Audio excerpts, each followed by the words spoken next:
ఈరోజు దేవుని వాక్యము ఆదికాండము 10వ అధ్యాయము 1వ వచనము.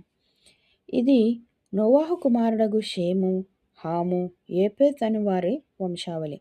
జలప్రళయము తరువాత వారికి కుమారులు పుట్టిరి. యాపెతు కుమారులు గోమెరు, మాగోగు, మాదాయి, యావాను, తుబాలు, మెషెకు, తీరుసు అనువారు. గోమెరు కుమారులు అష్కూనజు, రిఫ్తు, తొగర్మా అనువారు.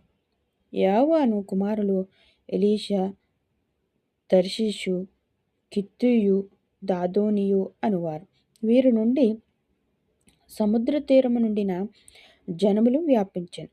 వారు వారి జాతుల ప్రకారము, వారు వారి భాషల ప్రకారము, వారు వారి వంశముల ప్రకారము ఆయా దేశములో వారు వేరైపోయిరి.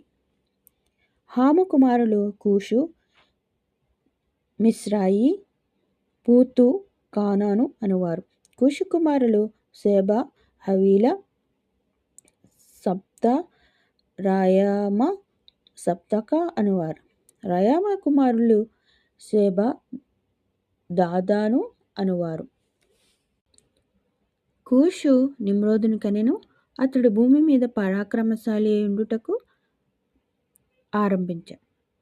అతడు యెహోవా ఎదుట పరాక్రమము గల వేటగాడు.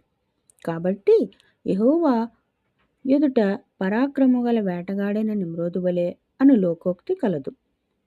షీనారు దేశములోని బాబేలు, ఎరేకు, అక్కదు, కల్నే అను పట్టణములు అతని రాజ్యమునకు మొదలు.